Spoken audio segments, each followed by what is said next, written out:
The Bryan Kohberger case is not going to trial. Suzanne Morphew's body was found in an area that they refer to as the Boneyard. An arrest in the Tupac Shakur case, a YouTube prank gone bad, and then finally, our dumb criminal of the day. International version of Crime Talk. Let's talk about it.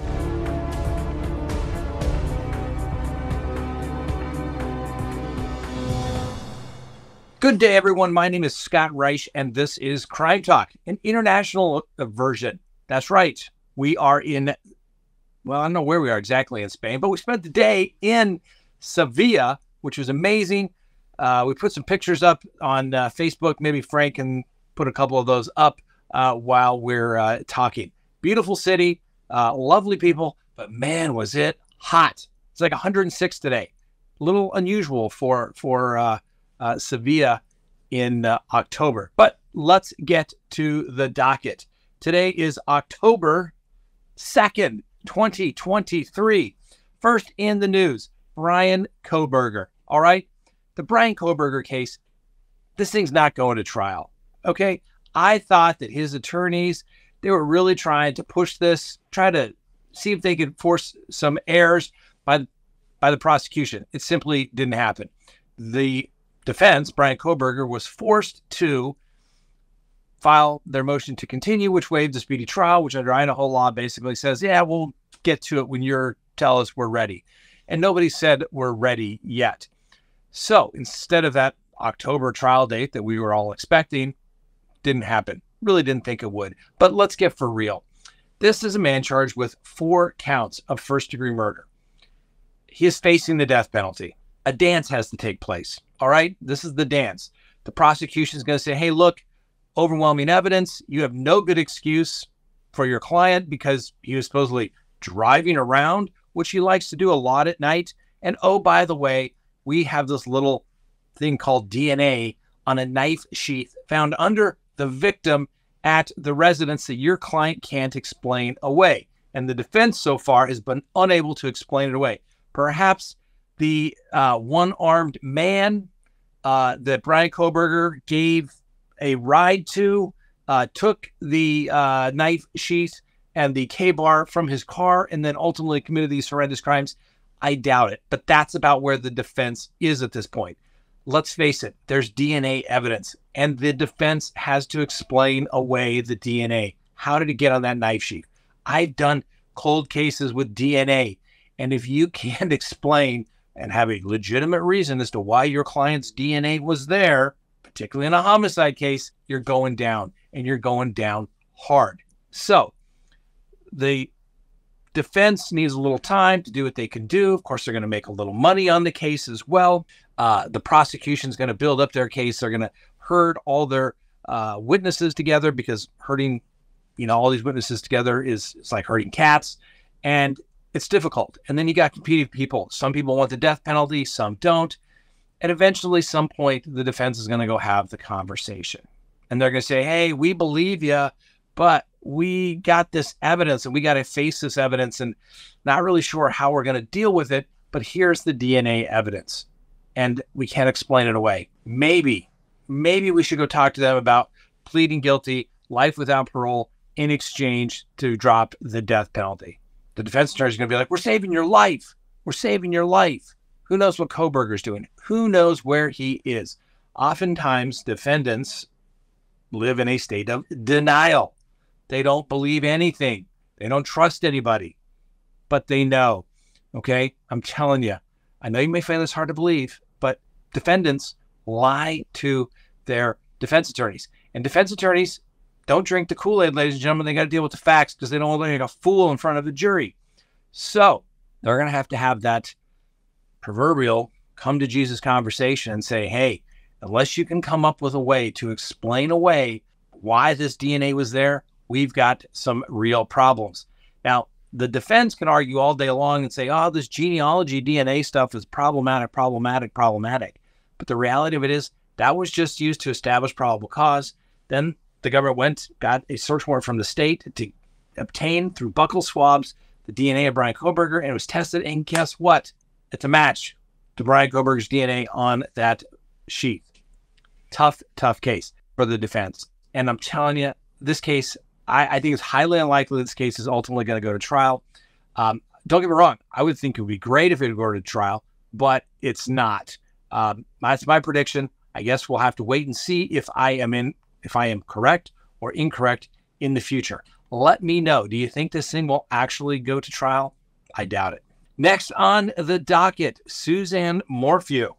Now, there's an article out there saying that Suzanne Morphew's body was dumped in a remote Colorado area known as the Boneyard, where apparently a young aspiring Marine was found some months prior.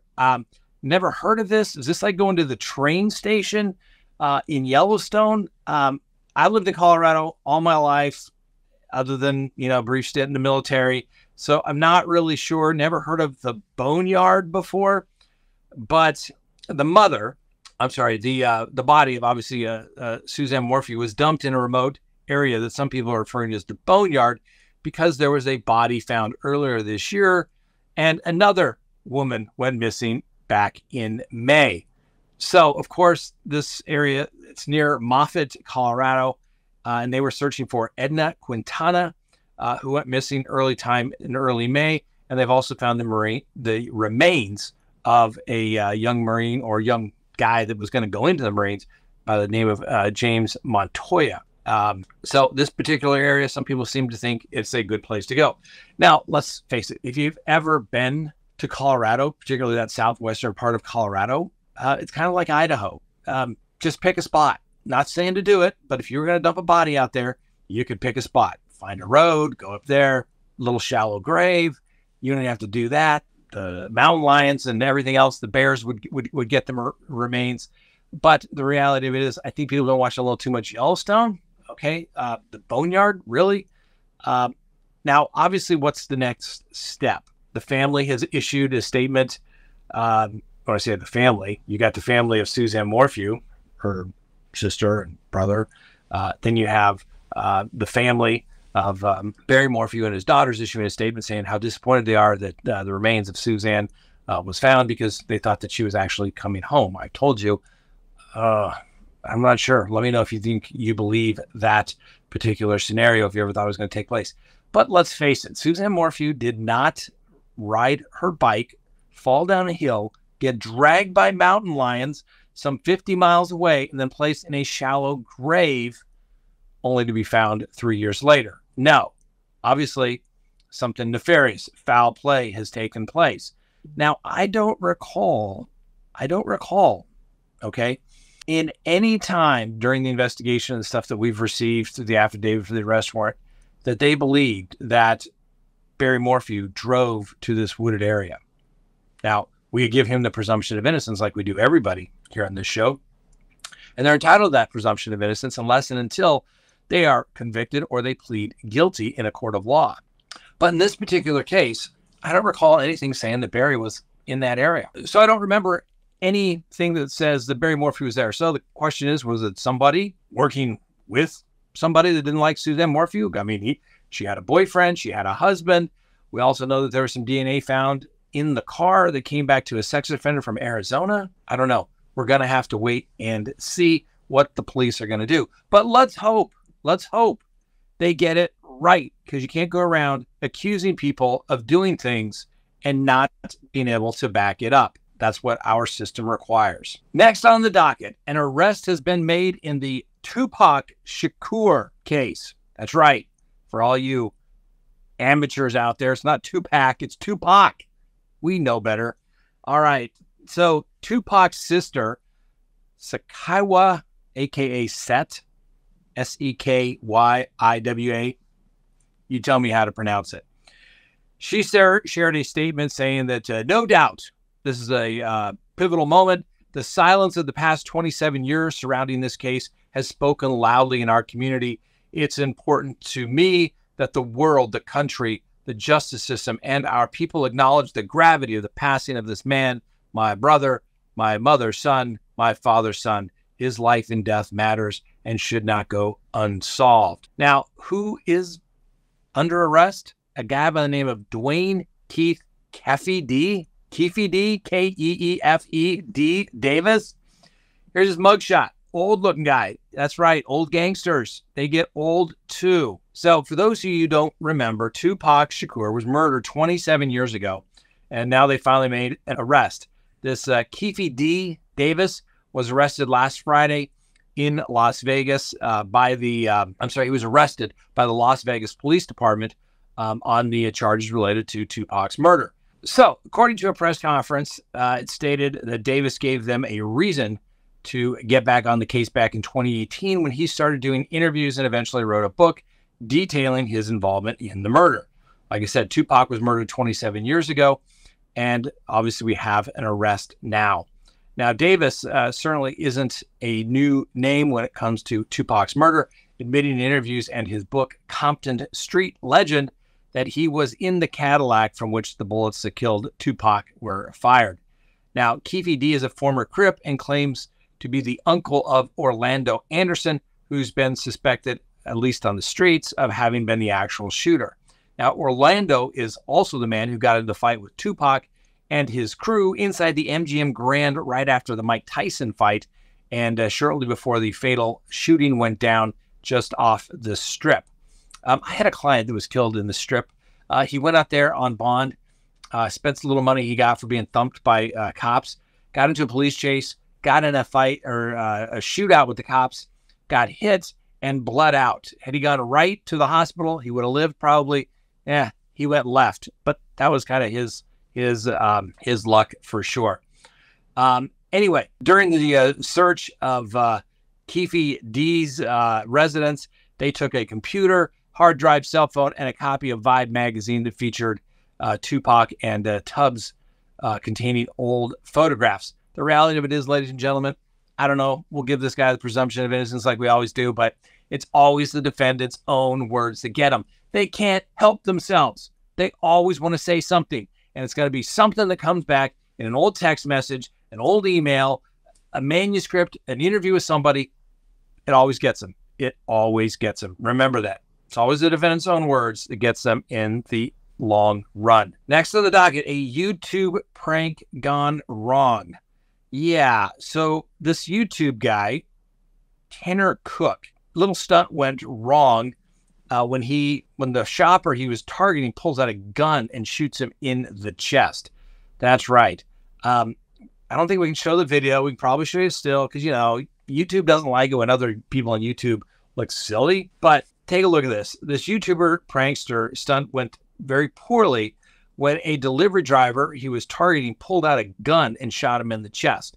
The video shows Tanner Cook. He's 21 years old, and he runs the Classified Goons YouTube channel, harassing Alan Cawley as he picked up food at the Dullestown Center Mall in Sterling, Virginia. Cook can be seen following Cawley around the mall while thrusting his phone in his face, and he plays some weird phrases. Hey, dip. Quit thinking about my twinkle multiple times using a Google Translate app. Well, guess what? Cawley backs away from Cook, tells him to stop 3 times before trying to knock the phone away from the face as the YouTuber continues to advance toward him. At that point, that's when Cawley's stunt went bad, when the delivery driver pulled out a gun and shot the YouTuber in the chest. Needless to say, people were panicked because they thought a mass shooting was taking place. Now, this guy, Cawley, he has a license to carry a concealed weapon and was found not guilty of aggravated maliciousness wounding in the shooting after he said he was acting in self-defense. One of Cawley's defense attorneys said that his client felt menaced by the 6'4" tall Cook during the confrontation, which was designed to provoke a reaction and draw viewers to his YouTube channel. Just remember, ladies and gentlemen, this is the world that we live in, okay? Particularly stupid stuff like this, you never know what somebody's going to do. Road rage incidents, you must assume that the guy or the woman in the other car has a gun, okay? I'm telling you, you got to be careful out there. Don't do stupid stuff. Don't put yourself in bad situations. And guess what?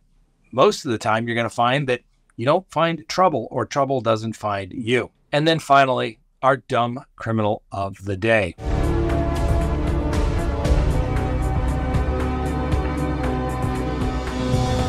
A Florida police officer was recently arrested for running from Florida sheriff deputies after his speeding, screeching car caught their attention during an entirely different traffic stop. The initial encounter would have been pretty routine on the night in question. However, two deputies finished giving a citation and explaining why stop sign rolling isn't okay. That's when the police officer appeared and led them on a high-speed chase.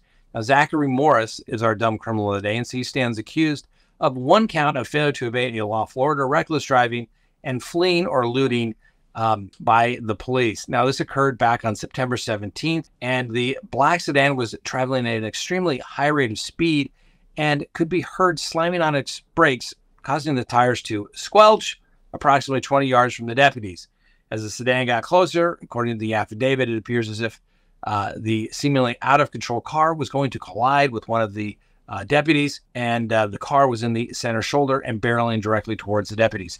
The deputies got out of the way, and the car righted itself into the proper lane of traffic. The sedan continued coming to slow down, so the deputies tried to stop. They were unable to do so, and the stop ensued. Well, needless to say, it didn't go well, and needless to say, they didn't extend any professional courtesy to this guy as well, because, well, let's face it, he almost took both of them out. The police officers. Stupid, stupid, stupid. Pull over when the cops are there. Come on. And particularly if you're a cop, geez, what an idiot. This guy doesn't have enough common sense to be a police officer. Send him away. That's right. He's our dumb criminal of the day. All right, ladies and gentlemen, let's see. It's just a little after 9 p.m. here in Spain. We'll be back tomorrow. Thanks for watching. We'll see you next time on Crime Talk.